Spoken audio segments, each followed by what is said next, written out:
할렐루야. 네.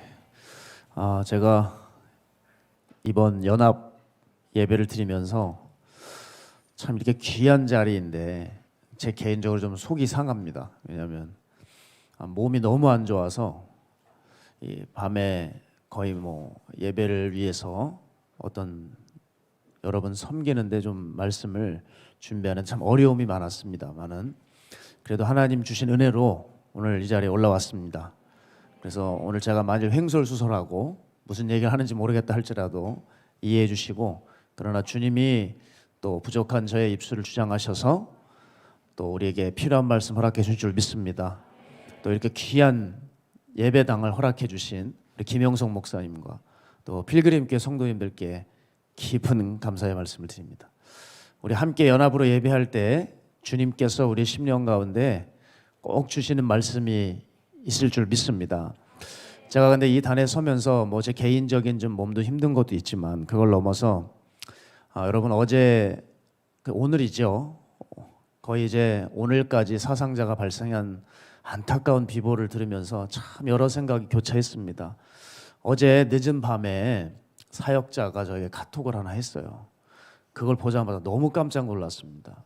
어떻게 대한민국, 한국 그 서울 한복판에서 이런 일이 있을 수 있을까? 왜냐하면 모든 것이 갖춰졌다고 하는 서울에서 이런 일이 벌어지니까 참 당황스러웠습니다. 여러분도 아시겠지만 그 할로윈 파티가 열려서 10만 명이 넘는 인파가 몰려들었고 밤 10시 40분부터 어느 누군가가 밀기 시작하는 바람에 도미노 무너지듯이 무너져서 사람이 깔렸는데 5, 6겹이 깔렸다고 하죠. 아는 어느 성도님이 현장에 있었던 모양입니다. 그 사진을 저에게 보내오셨어요. 아침에. 정말 충격을 받았습니다. 어쩜 그렇게 젊은 아이들이, 차려입은 젊은 아이들이 시신이 그냥 이렇게 눕혀 있는지요. 그냥 이렇게 봐도 살아있는 것 같아요. 그런데 그렇게 아이들이 다 죽어 있더라고요. 축제라고 모였겠지만 순식간에 그렇게 울음과 비명이 뒤섞인 아비규환의 현장을 제가 이 화면을 통해서나마 물끄러미 바라보면서 참 얼마나 힘들었을까. 사람들이 호흡곤란이 오고 소방대원들이 투입해서 들어갔지만 너무 많은 사람들이 쌓여 있어서 구조가 굉장히 어렵다고 합니다. 제가 오늘 뉴스를 살펴보니 오늘 새벽 4시 기준으로 149명이 사망했습니다. 그리고 한 150여 명이 넘는 부상자가 발생했다고 하는데 저는 목회자로서 그 할로윈 파티가 열려서는 안 되겠지만 거기 목숨을 잃은 젊은이들로 인해 지금 대한민국 여러 곳에 가정들이 아마 애곡을 하는 일이 벌어질 겁니다. 참 전 뭐가 마음이 너무 힘들었냐면 어느 때부턴가 이 한국 땅에 할로윈이라고 하는 미혹을 심어 넣은 사람들이 있을 거예요. 그 사람들이 화를 당해야 하는데 애꿎은 젊은 아이들이 희생을 당한 것이죠. 그리고 한편으로 이런 생각이 들었어요. 우리 교회들이 반성을 해야 된다. 우리 교회들이 살렸어야 할 청년들인데, 교회들이 지켰어야 할 청년들인데 우린 그들을 놓치고 만 거예요. 혹시 사망자 중에 예수님 믿고 있다가 교회에서 시험 들어서 떠난 청년들이 거기 만약에 누워 있다고 한다면 이거 이 노릇을 어떻게 해야 될까? 저는 어느 때보다도 교회의 역할이 얼마나 중요한지를 깨닫는 시간이었습니다. 그런 맥락에서요. 또 어제 한 기사를 봤는데 충북 괴산에서 4.1 규모의 지진이 발생했습니다.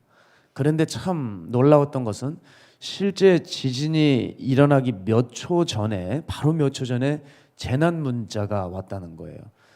특히 그쪽 지역에 있는 사람들은 너무 놀랬대요. 왜냐하면 지진이 언제 일어났냐면 문자를 받자마자 한 3초 뒤에 지진이 딱 일어났다는 거예요.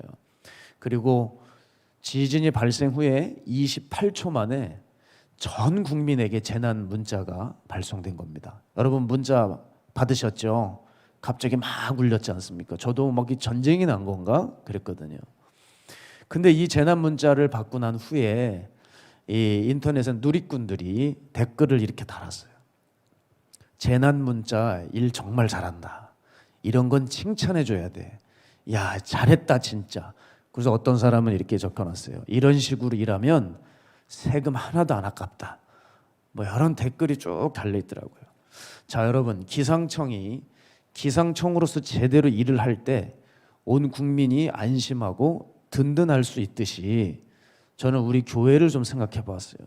교회는 얼마나 교회로서 역할을 감당하고 있는가. 바로 어제 있었던 그 참사를 둘러싸서 우리 교회의 역할을 한번 되새겨 봐야 되겠다 생각이 들었습니다. 교회의 역할을 말할 것 같으면 뭐겠습니까? 얼마만큼 성도들을 죄에 빠지지 않게 할까? 어떻게 하면 성도들을 지옥에서 건져내고 천국으로 보낼 수 있을까? 영혼들을 구원받기 위해서 교회는 얼마나 영적 안보 시스템을 갖추고 있는가? 그런데 여러분, 저는 이런 생각을 하다가 교회에서 일어나는 한 가지 문제점을 발견했습니다. 그게 뭐냐면, 사실 여러분, 교회만큼 영적인 곳이 없지 않습니까? 그렇죠? 그런데 정작 우리들은 영적이지 못하다는 거예요. 영적이지 못하다. 교회만큼 영계를 예민하게 다루는 곳이 어디 있겠습니까? 그런데 우리는 실상 영적이지를 못해요. 잘못된 세속적인 가르침이 세상에서 들리고 학교나 학원에서 그런 것들을 가르칠 때도 그러려니 하는 거예요. 거기를 보내는 부모들도 그러려니 하고, 시대가 악해가도 뭐 시대가 지금 다 그런데 뭘 그러려니 하면서 그냥 그런가 보다 하고 따라가 버리는 겁니다. 왜 이럴까요? 그렇게 선택을 해도 당장 우리에게 어떤 일도 일어나지 않기 때문이죠. 사랑하는 성도 여러분, 우리 안에 이런 타협은 왜 자꾸 발생하는 걸까요? 왜 타협이 우리 안에 일어날까요? 엄밀히 말하면 우리가 가진 게 신앙이 아니기 때문입니다. 여러분, 믿음에는 타협이 없어요. 그 믿음이 진짜 믿음이면, 그 신앙이 진짜 신앙이면 타협이 일어날 수가 없어요. 진리가 영원히 만고불변인 것처럼 진리를 받은 우리도 그 진리를 따르는 것에 대해서 영원히 변함없는 태도를 유지할 수밖에 없다는 거예요. 여러분, 우리 안에 왜 이렇게 상습적으로 짓는 죄가 끊이지 않을까요? 왜 이렇게 죄가 좀처럼 끊어지지 않습니까? 마찬가지거든요. 우리가 가지고 있는 게 신앙이 아니라서 그런 거예요. 사탄의 유혹이 올 때 뻔히 사탄인 줄 우리는 압니다. 여러분, 그렇지 않아요? 우리 안에 거짓이 오고 음란이 다가오고 이럴 때 어떻습니까? 사탄인 줄 몰라요? 우리가 지금까지 신앙생활 했는데 뻔히 다 알거든요. 알면서 마음을 내어줍니다. 왜요? 우리가 가지고 있는 신앙이라는 것이 생각보다 너무 허술해요. 신앙이 아닌 것일 수 있는 거죠. 그래서 내가 예수님을 믿기 전과 후가 좀 달라진 게 있어야 할 텐데, 달라진 게 있다면 고작 교회에서 뭔가 좀 직함뿐이라는 거예요. 여러분, 이 사람을 두고 뭐라 그러는 줄 아세요? 이걸 과격하게 생각하시면 안 됩니다. 사이비입니다. 사이비가 무슨 뜻일까? 여러분 검색을 해보시면 이렇게 나와요. 비슷한 것 같은데 다른 것. 한자 그대로 풀이하면 그거예요. 비슷한 것 같은데 다른 것. 이게 사입이거든요. 우리가 교회 밖에 있는 이단 교주들이나 이단에 빠진 사람들 비판하고 정죄할 이유가 없습니다. 왜냐하면 우리 보세요. 교회 생활만 하지 우리의 생활 방식은 그들과 세상의 사람들과 전혀 다를 바가 없거든요. 이게 비슷한 것 같은데 내가 가지고 있는 것 그대로 살고 있어요. 그럼 여러분, 이거는 사입이에요. 사입이.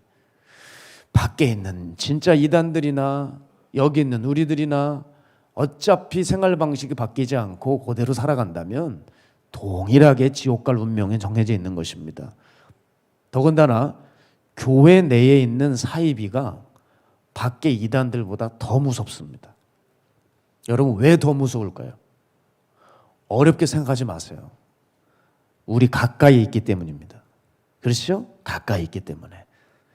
교회 밖에 있는 이단들보다 더 가까이 있기 때문에. 보세요. 전혀 바뀌지 않은 사람이, 예수님의 이름으로 외치고 있지만 전혀 속이 바뀌지 않은 사람이 바로 옆에 있어요. 이 사람 무슨 일을 벌일지 모르는 겁니다. 그리고 이 사이비 증상은요, 병처럼 쉽게 교회 공동체에 번져나갑니다. 여러분, 코로나보다 무서운 것이 있어요. 그게 영적 죄 바이러스예요. 잘못된 게 순식간에 번져나가요. 집회 사역을 하다 보면 여기에 은혜가 있지 않습니까? 한 사람에게 은혜가 있으면 은혜가 흘러가요. 한 사람이 방언받고 성령이 임하면 옆에 사람도 그걸 임파테이션을 받아요. 그 일대가 다 뜨거워집니다. 그런데 악한 자들이 있어요. 악하게 딴짓을 해요. 옆에 사람도 계속 신경 쓰다가 자기도 모르게 딴짓하고 있어요. 이게 뭐예요? 영의 전염성은 이렇게 무서운 것이에요. 자, 우리가 사람을 보게 될 때도 마찬가지죠. 그 사람의 선한 것을 금방 배웁니까? 악한 것을 금방 배웁니까? 이게 어렵나요? 악한 것을 금방 배우죠.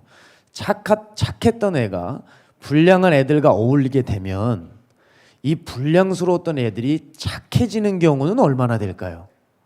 전 거의 못 본 것 같아요. 그렇죠?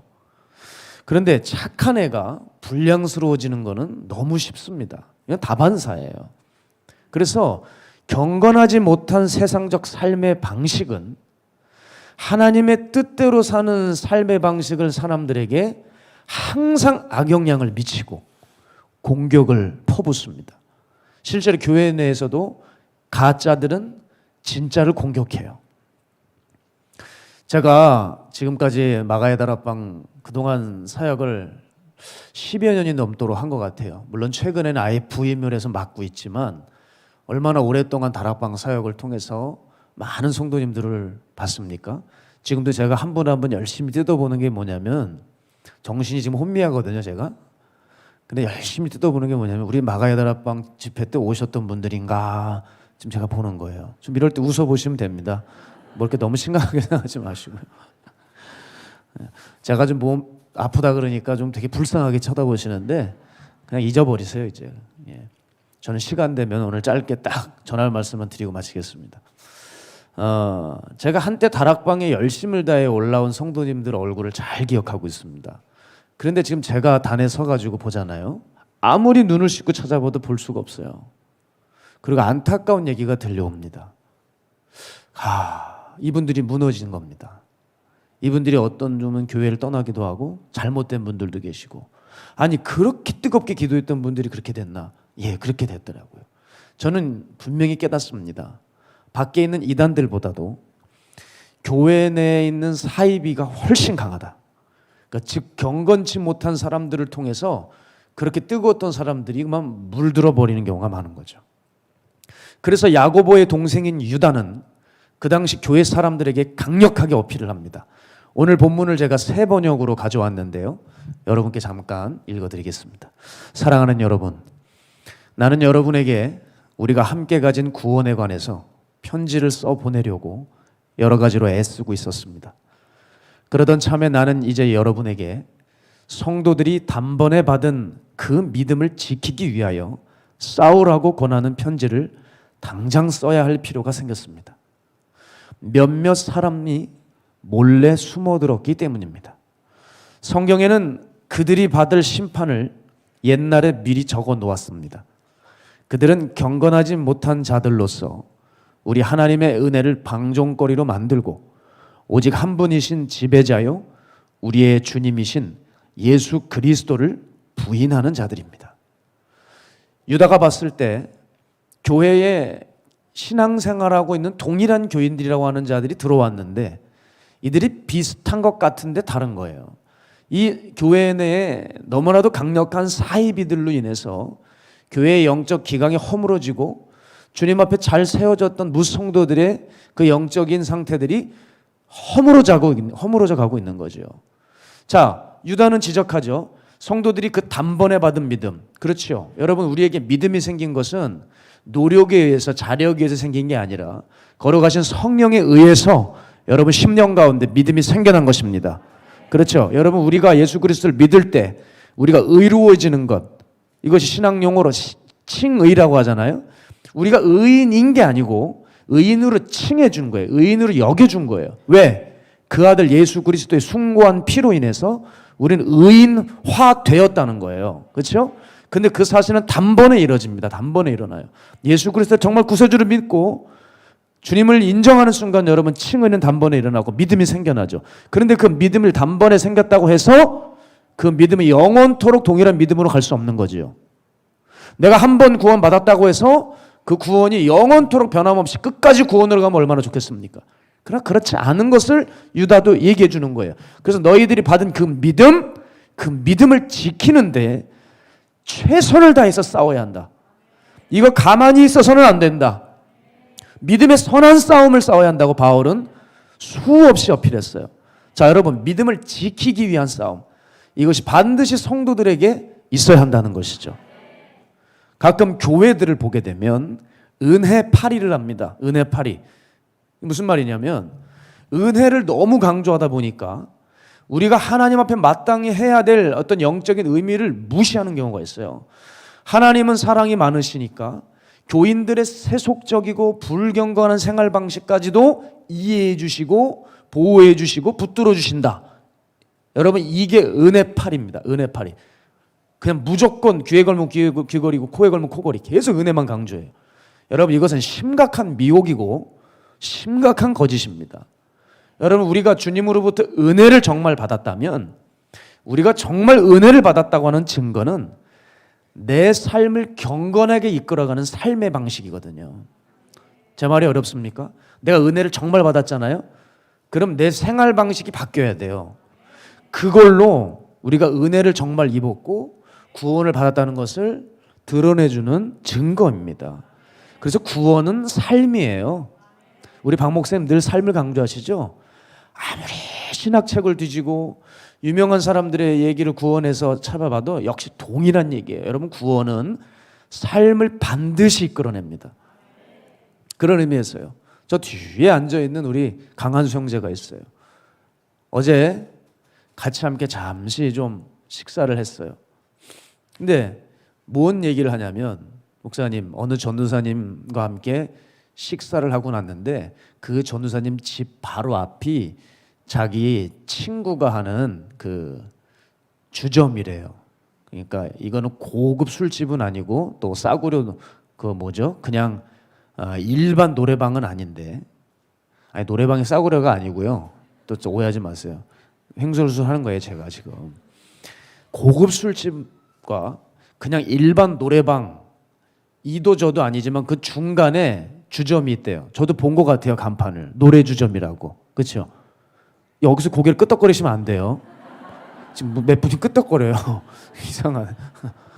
잘 파악하셔야 돼요. 우리 성도님들은 아멘을 할 때 아멘을 해야 하고 고개를 끄덕거릴 때 끄덕거려야 돼요. 노래 주점을 한대요. 그래서 그 전사님이랑 같이 내려갔대요. 짓궂게 장난을 하면서 노래방 갈래요? 이러면서 이제 데리고 간 거예요. 저 형제만 알고 있었던 거죠. 근데 그 형제가 내려갔는데, 한수 형제가 그 노래 주점 사장 앞에 친구잖아요. 인사를 한 거예요. 그랬더니 못 알아보더래요. 누구?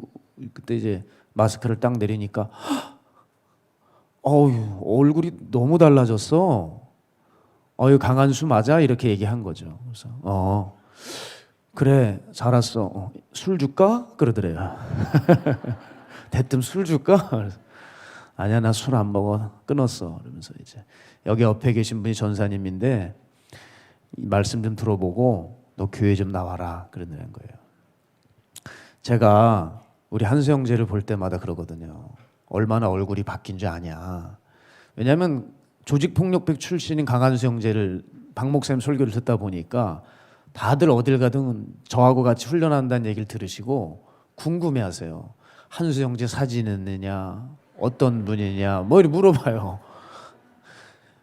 미국에 잠깐 박 목사님이 집회 다녀오라 해서 다녀왔는데 거기 가서도 너무 깜짝 놀랐어요. 사역자들은 모르는데요, 강한수 형제를 모르는 사람은 없어요. 성도들이 저한테 한수 형제의 안부를 물어봐요.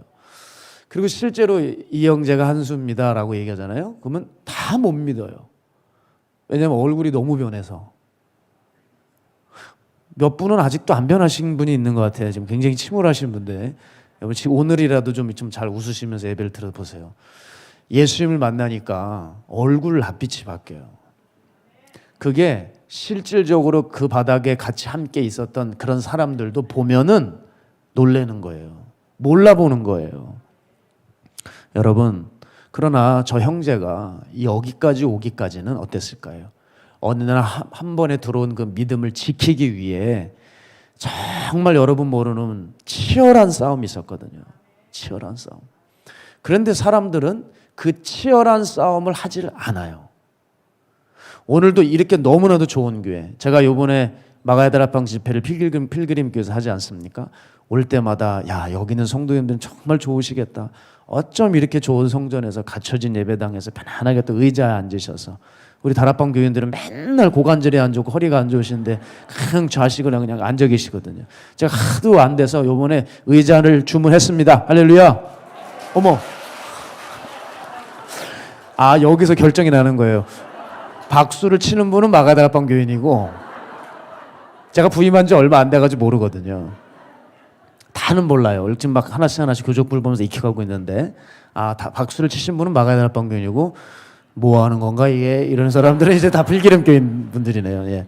모르시죠? 의자에 얼마나 소중한지. 네, 굉장히 쟁탈전이죠. 우리는 양 사이드만 의자를 놓는 것이 아니라 뒤에도 놔주길 원하는 게 우리 염원이잖아요. 네. 제가 여러분의 꿈을 다른 건 몰라도 그거는 제가 여러분의 고관절은 지켜드려야 되겠다. 네. 제가 감히 여러분의 영혼을 지켜드리겠다는 말은 못하고 고관절과 디스크는 지켜드려야 되지 않을까. 네. 아멘요? 네. 예, 이럴 때 아멘 해도 되는 건지 모르겠습니다만은, 네, 그렇습니다. 그래서 우린 정말 치열한 전쟁, 이 전쟁을 우리 안에 있어야 한다는 것이죠. 그래서 야고보는 뭐라고 얘기하냐면, 성도들을 볼 때, 그런데 그 믿음은 받아놓고서 전쟁이 없으니 뭐라고 얘기하냐면, 야, 너희들이 귀신보다 못한 믿음이야 라고 얘기하는 거예요. 야고보서 2장 19절에서 20절 여러분 아시죠? 함께 읽어볼까요? 시작. 내가 하나님은 한 분이신 줄을 믿느냐? 잘 아는도다. 귀신들도 믿고 떠느니라. 아, 허탄한 사람아, 행함이 없는 믿음이 헛것인 줄을 알고자 하느냐. 아멘. 자, 그렇습니다. 야고보는 사람들이 하나님의 존재를 아는 것만으로 구원받았다고 하는 이 대단한 헛소리에 아주 성경적으로 반박을 하는 거죠. 뭐라고 예를 들죠? 아주 쉬운 예예요. 야, 귀신들도 하나님 살아계시는 거 알아. 응? 귀신도 하나님 무서운 줄 알아서 떨어. 그건 당연한 거야. 그러니 너희는 근데 귀신의 믿음에 머물러 있느냐? 그걸 가지고 너 믿음이라고 하느냐 하는 거예요. 사랑하는 여러분, 우리가 구원받았다고 하는 것을 입증해 주는 증거는 다시 말씀드리지만 우리의 변화된 생활 방식인 줄로 압니다. 요한일서 2장 3절에서 6절이요. 한번 함께 읽어볼까요? 시작. 우리가 그의 계명을 지키면 이로써 우리가 그를 아는 줄로 알 것이요. 그를 아노라 하고 그의 계명을 지키지 아니하는 자는 거짓말하는 자요. 진리가 그 속에 있지 아니하되 누구든지 그의 말씀을 지키는 자는 하나님의 사랑이 참으로 그 속에서 온전하게 되었나니 이로써 우리가 그의 안에 있는 줄을 아노라. 그의 안에 산다고 하는 자는 그가 행하시는 대로 자기도 행할지니라. 아멘. 아멘. 성경은 일반적인 얘기를 하죠. 그런데 죄인의 귀에는요, 이게 들리지 않습니다. 그래서 죄인의 삶은 따라서 이렇게 네 가지로 요약되는데요. 첫 번째는 죄인들은 하나님을 수시로 잊어버립니다. 여러분, 뭐 바쁘다고 잊어버리는 게 아니에요. 뭐 자녀들 양육하냐고 잊어버리는 게 아니에요. 죄인들, 그러니까 전혀 거듭나지 않은 불경건한 자들은 하나님 수시로 잊어먹습니다. 두 번째, 죄인은 죄의 삭을 생각하지 않습니다. 여러분, 우리가 구원받았다고 하는 증거는 뭐냐면 내가 죄를 지면 죄의 삭을 받는 것을 알아서 죄와 싸우는 거예요. 그렇죠? 그런데 죄인은 죄의 삭을 생각지 않아요. 자, 우리는 살면서 무엇이든 결산하는 날이 옵니다. 지금 결산을 하는 날이 얼마 안 남은 그런 존재들이 있어요. 누구냐면 우리 고3 애들이에요. 이제 수능 시험을 치러요. 지난 공교육 과정을 1차적으로 마무리 짓고 정리하고 검증받는 시간이죠. 자, 수능입니다. 또 어떤 사람들이 있을까요? 임산부들이죠. 출산이라고 하는 결산이 있어요. 다 모든 자기가 맡은 거에 대한 결산을 내게 되어 있는데 죄인들은 죄의 삭을, 죄의 결산을 생각하지 않아요. 이게 문제예요. 세 번째, 죄인은 사후세계를 생각하지 않습니다. 여러분, 우리가 왜 싸우지 않는 줄 아세요? 예수님 믿어도 사후세계를 생각하지 않습니다. 여러분 오늘도 예배 드리면서 나 오늘 이 예배 잘 드려서 천국을 내 것으로 만들어야지 라고 그런 마음으로 설교를 듣고 예배 임하십니까? 아니면 그 마가의 다락방에 임목사라고 하는 그런 사람이 왔는데 뭔 얘기를 하나 저희가 그게 궁금해서 오셨습니까? 첫 번째요.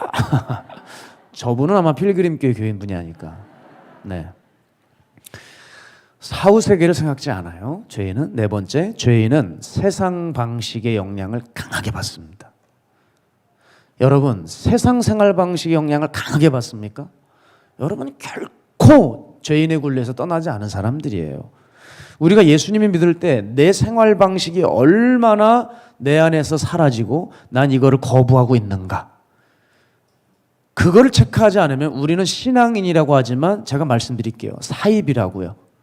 여기 있는 저도 그럴싸하게 설교하고 있지만 저도 사입이라고요. 그러면서도 나는 구원받은 믿음이 있다고 생각하는 것은 대단한 자기 기만이라는 거예요. 자, 그런 의미에서 아까 우리 한수 형제 얘기를 했는데 이 형제가 어제 이런 얘기를 하더라고요. 이 형제 옆에 사람들이 변화를 받기 시작해요. 놀랍죠? 조금 이제 방황하고 있는 청년들이나 청소년들을 붙여주면 많이 변해요. 이제 저한테 이렇게 말하더라고요. 아이들이 변화되는 모습을 보니까 제가 자연스럽게 더 행동을 조심스럽게 할 수밖에 없다고. 제가 그때 알았어요. 야, 이제 제대로 조직에 들어왔구나. 진짜 조직에 들어왔다. 맞아, 이거거든요. 이걸 깨달아야 되거든요. 내가 영의 것을 말하면서 육으로 살아간다는 것이 얼마나 힘들고 어색하고 불편한 건지 알아야 돼요. 그걸 불편함을 못 느끼니까 그냥 죄의 굴레로 아담의 DNA를 가지고 그대로 사는 것이죠. 사랑하는 성도 여러분, 그렇게 또 자기와의 싸움을 치르고 있는 저 형제를 볼 때 저는 기도하겠죠. 주님, 끝까지 싸우게 해주세요. 끝까지.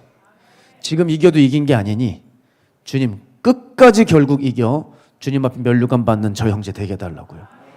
여러분, 이게 우리의 모든 것이 돼야 되지 않겠습니까?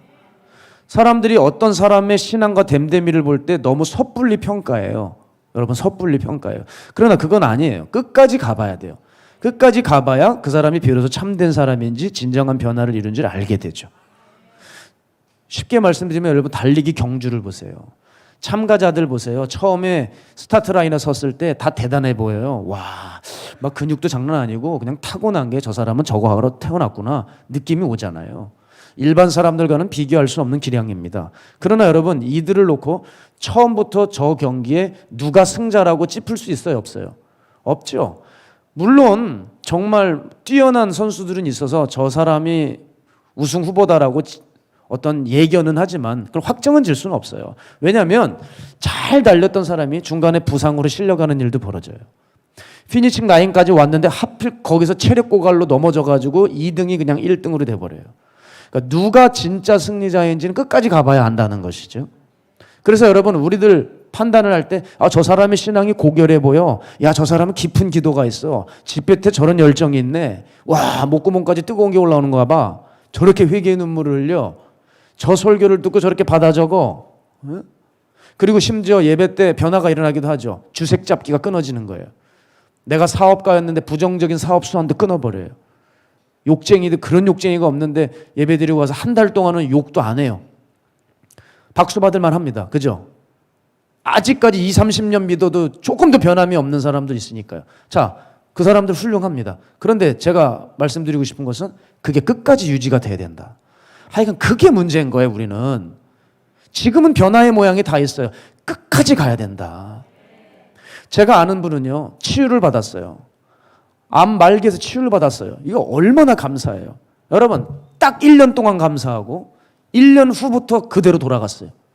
다시 재발되어 돌아가셨습니다. 너무 허탈하더라고요. 왜 저렇게 살아갈까? 참으로 놀라운 게 있어요. 진짜 놀라운 게 뭔지 아세요?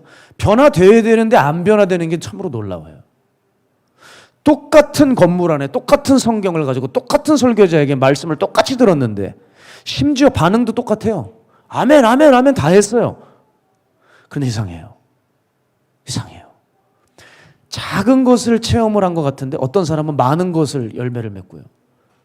이미 많은 것을 가지고 있는데도 그걸 유지를 못해서 가지고 있는 것도 다 털어먹어요.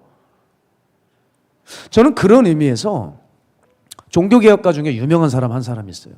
감리교 창시자인 존 웨슬리라는 사람이에요. 여러분, 이 존 웨슬리가 어떻게 회심을 하게 됐느냐, 그 일대기를 아는 사람들은 아실 겁니다. 1738년에 5월 24일에 영국 런던의 올더스게이트 거리를 배회하다가 모라비안인들이 모인 집회에서 거기에 있는 강대상에서는 어떤 강단의 설교자가 마틴 루터의 로마서 주석 서문을 읽었어요. 그냥 책을 읽었단 말이에요.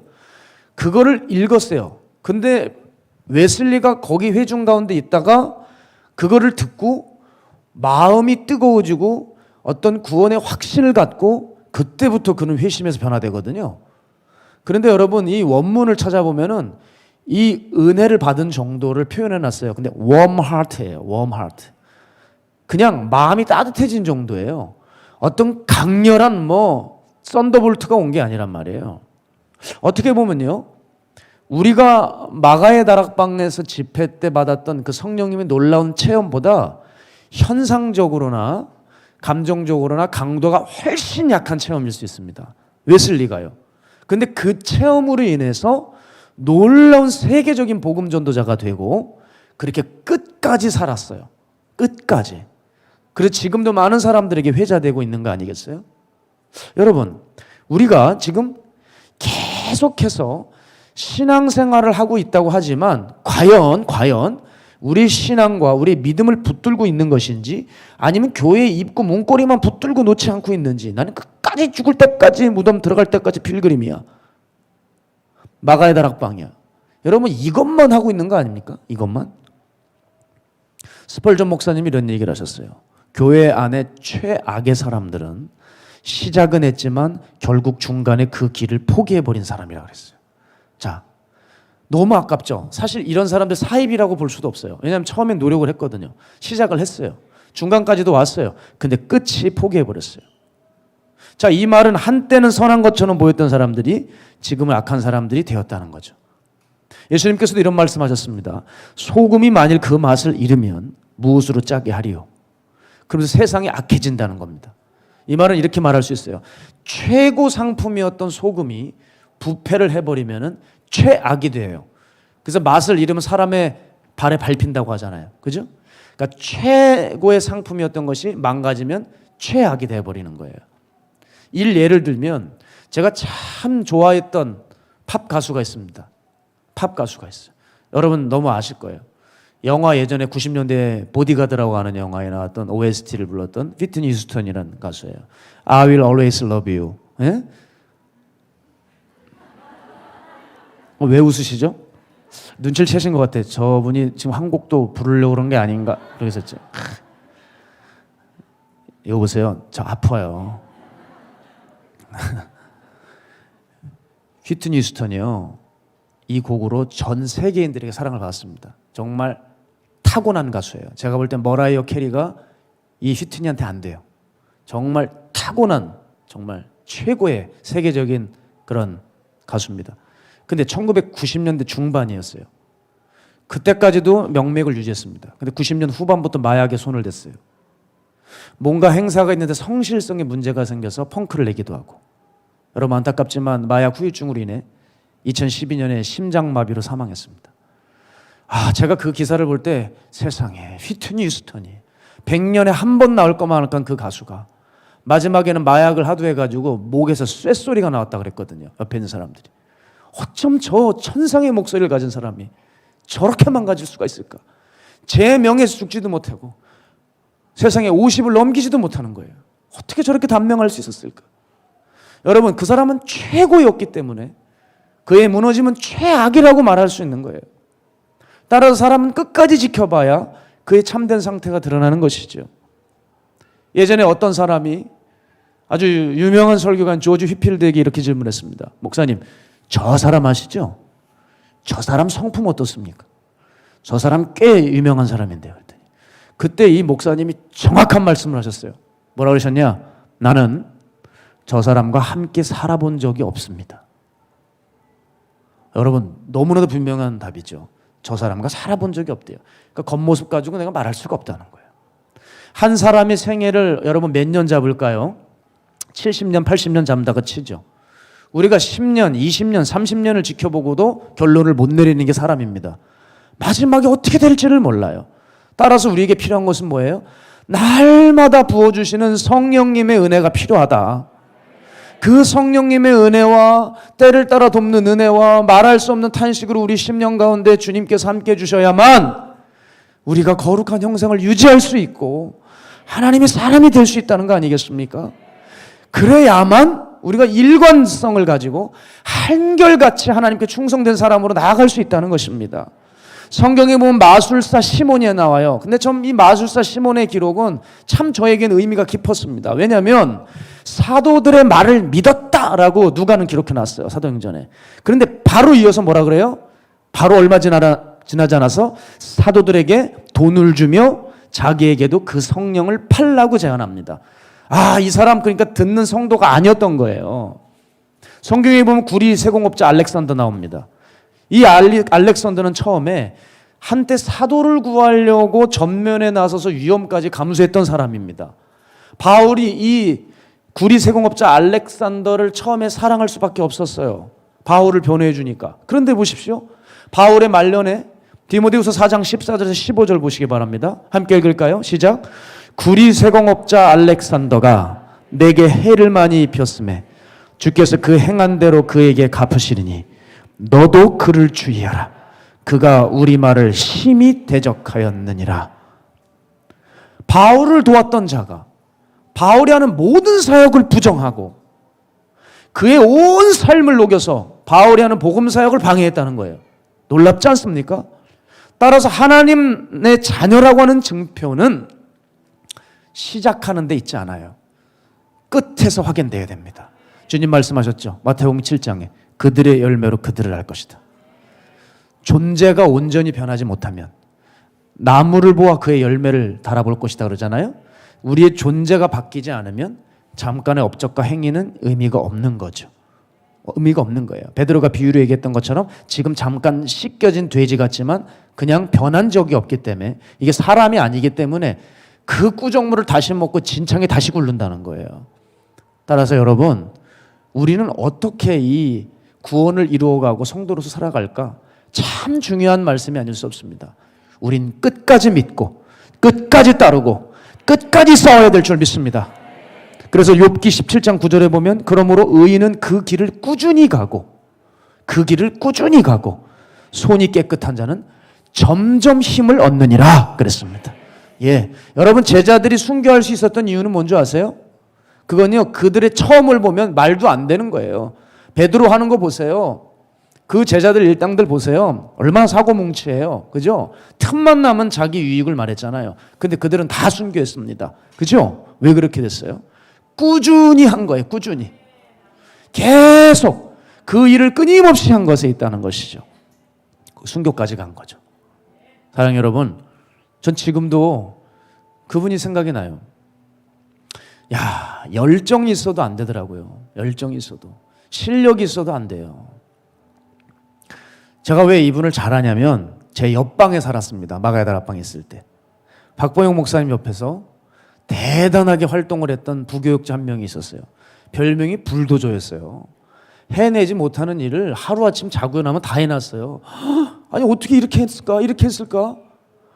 얼마나 칭찬했는지 몰라요. 박 목사님이 그러셨거든요. 이 사람이 이렇게 잘 순정하며 따라가면은 아마 내 다음 타자가 될 수도 있을 거야 라고 얘기했거든요. 정말 대단한 차기 원장 후보에 올릴 만한 대단한 분이었습니다. 그런데요 알고 봤더니 모든 게 다 불법이었어요.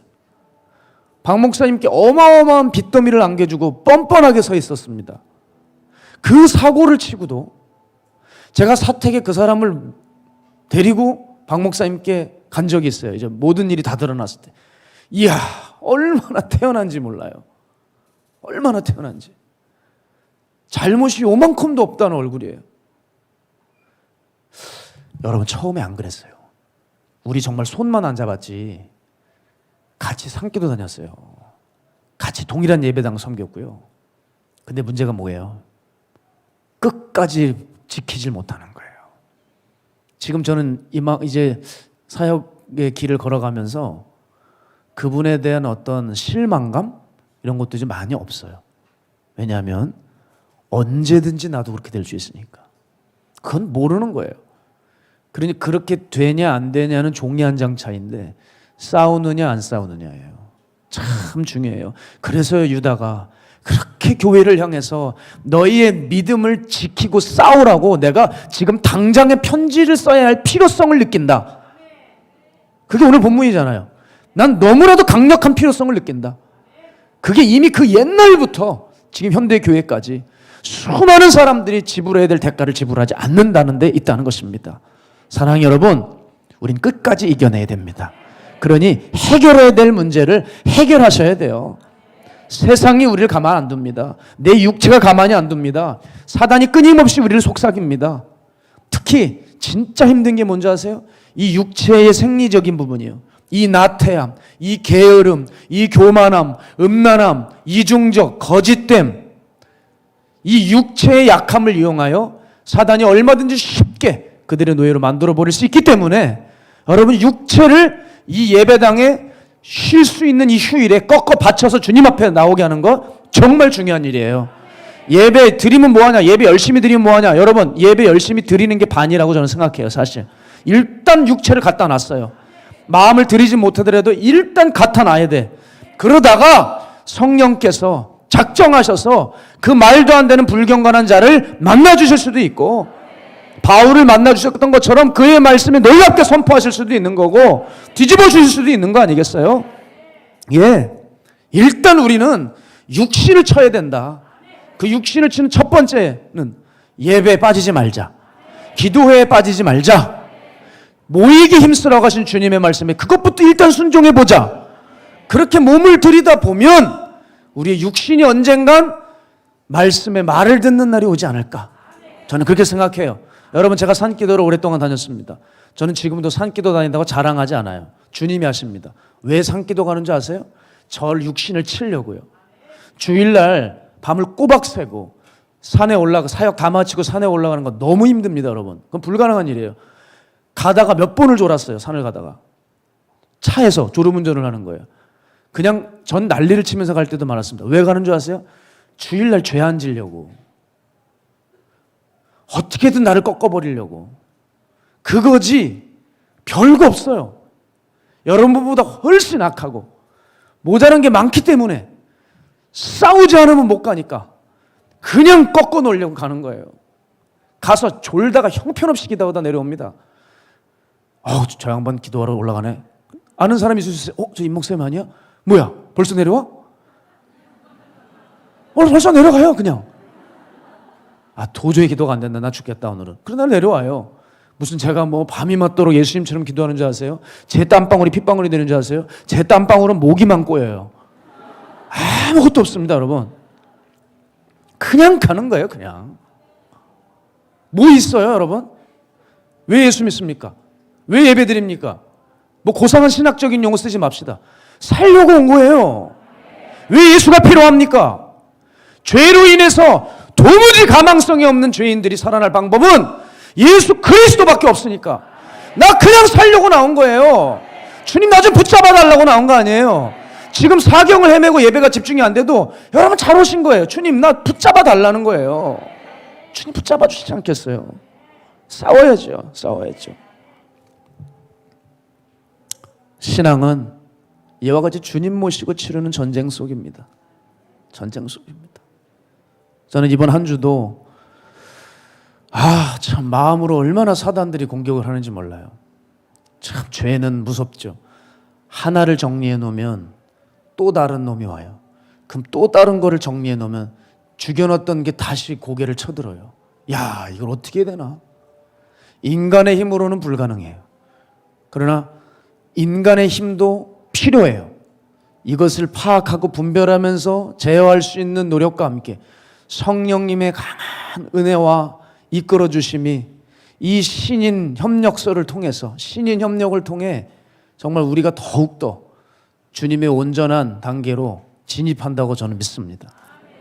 얼마나 예전 일로 옛 상처들로 저도 사람이니까 그렇게 사단이 쑤셔대는지 낙담도 되고, 야, 이거 또 시작인가라는 생각도 들고. 여러분, 그런데 말입니다. 저는 끝까지 싸웠어요. 정말 끝까지 싸웠어요. 참 신기한 게, 근데 싸우면 결국 하나님이 빛을 보게 하시는 것 같아요. 빛을 보게 하셔요. 제가 이렇게 마음이 참 이렇게 힘들고 여러 가지 생각 가운데 있다가 전 제 하루 일과를 마치면 만약에 12시, 밤 12시가 넘지 않는다면, 일과가 12시 전에 끝나 산에 올라가게 된다면 그때 꼭 우리 기도원의 어머니인 박현식 전사님을 뵙니다. 그 전사님을 뵈고 그분과 대화를 하는 것이 제 하루의 마무리인데, 바로 요 며칠이었어요. 우연히 요즘에 박현식 전사님이 들어가면 이제는 그 당당하시고 두 손을 벌리시고 항상 예배 전에 성도님들 오시기 전에 마가의 다락방 강대상으로 오셔서 그 앞에서 항상 손 들고 기도하시고 가시거든요. 우리 전사님이 어느 정도였냐면, 여러분, 비가 집회 전에, 목요철에 집회 전에 비가 막 와요. 그러면 전사님이 성전으로 들어가셔서 아버지 비 좀 안 오게 해주세요. 아버지 비 안 오게 해주세요. 비가 안 와요. 제가 그거 옆에서 정말 수없이 봤어요. 나 신기하다. 야, 진짜 우리 전사님 기도하시면 비가 안 오네. 항상 그래서 비 오면 전사님 방 놓고 해. 뭐 선생님 기도하셔야 될 것 같다고, 지금 박 목사님 집회인데 사람들 안 올라온다고, 빨리 전사님 기도하세요. 그런 거 가지고 기도하면 비가 안 와요. 그리고 박 목사님 설교 마치면 비가 쫙 와요. 그리고 우린 비를 쫄딱 맞아요. 주차 봉사하면서. 그거까지도 좀 피하게 해주시면 좋은데, 박 목사님만 하나님이 사랑하시기 때문에 일단 우린 비를 엄청 맞아요. 그런 경우도 많았죠. 그렇게 기도의 어머니, 하나님께서 정말 많은 은혜를 주셔서 많은 역사를 일으키셨어요. 근데 그렇게 쇠하셔서요, 이제는 몸을 일으키셔서 그렇게 좋아하시던 성경도 의자에 앉아서 보질 못하세요. 이제 누워 계세요. 팔도 그렇게 오랫동안 어떤 장정보다 오래 들었던 그 팔이 이제는 올라오질 못해요. 이렇게만 들면 아파 그러셔요. 그리고 요즘 그렇게 늘 이렇게 주무시고 목소리도 잘 나오질 않으세요. 그런데 바로 며칠 전에 전사님을 뵀는데 목소리가 잘 나오시는 거예요. 얼마나 기뻐요. 그래서 한참 우리 얘기를 했어요. 전사님이 또 예전 얘기를 해주시더라고요. 내가 예수 믿은 지 얼마 안 돼서 기도를 하는데 하나님 나에게 은사를 그냥 일방적으로 주셔요. 하나님 앞에 잘 서 있으면 달라고 하지 않아도 다른 것까지 막 주셔. 내가 늘 방주교회를 가서 기도할 때 그 종탑이 있었대요. 종탑에 그 밑에 아마 방이 있었던 모양입니다. 항상 내가 거기 가서 기도했는데 사람들이 없는 때 가서 기도했어. 새벽 4시, 새벽 3시, 4시 가서 기도했어요. 내가 늘 가서 그렇게 기도하는데 혼자 있을 때 성령님이 은사를 주시고 은혜를 주시는데 그렇게 뛴대요. 그럼 본인이 이렇게 뛰고 있대요. 방방 뛴대요. 그런데 사람들이 이상하게 알아보는 거예요, 이분을. 그래서 전사님께 한번 이렇게 손을 닿아서 기도를 받잖아요. 그럼 그 사람들이 그냥 뒤집어지는 거예요. 전사님이 손으로 이렇게 툭 건들면은 회개가 들어가는 거예요. 너무 은혜가 강하게 부어지니까.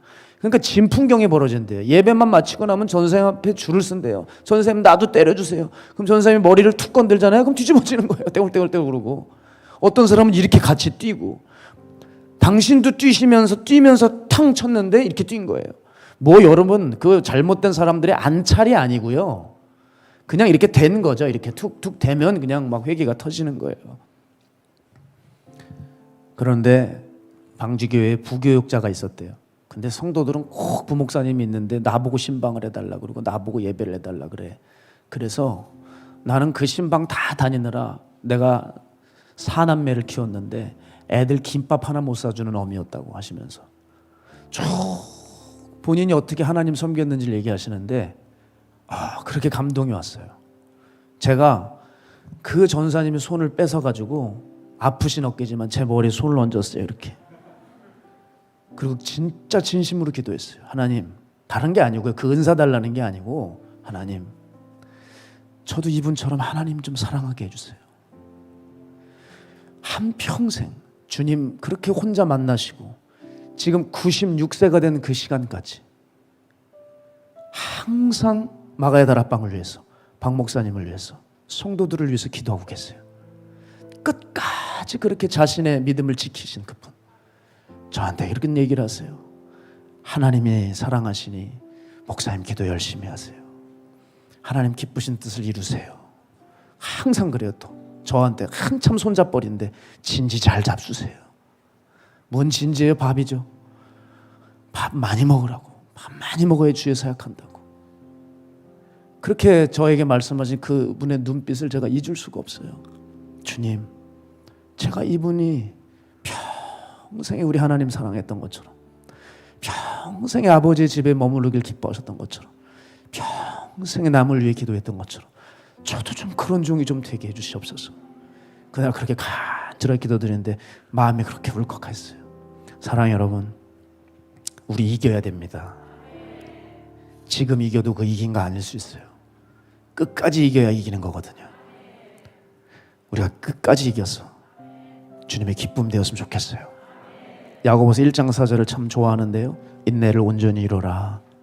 이는 너희로 온전하고 구비하여 조금도 부족함이 없게 하려 함이라. 여러분 싸우시냐고 힘드시죠? 오늘도 사실 예배 드리는데 참 여러 가지 일들 많으신 가운데 이 자리에 오셨죠. 그런데 여러분 잘 오셨습니다.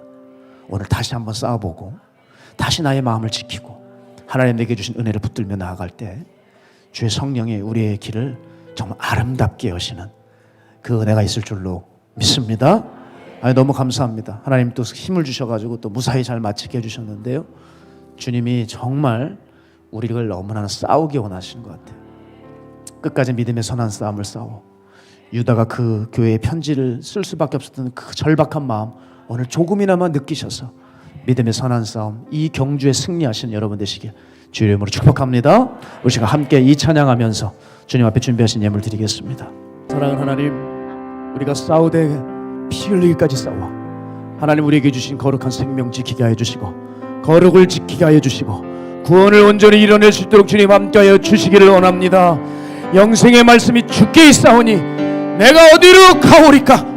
절대적으로 주를 따랐던 주님 그 고백이 우리 안에서 터져나오게 하여 주시옵시고 절대 죄인의 생활 방식과 사고 방식에 젖어 있지 않고 구원받은 자의 마땅한 생활 방식으로 바뀌어 주를 믿고 주께 순종하고 주를 따르고 죽기까지 충성할 수 있는 거룩한 우리 모두 될 수 있도록 주님 붙잡아 주십시오.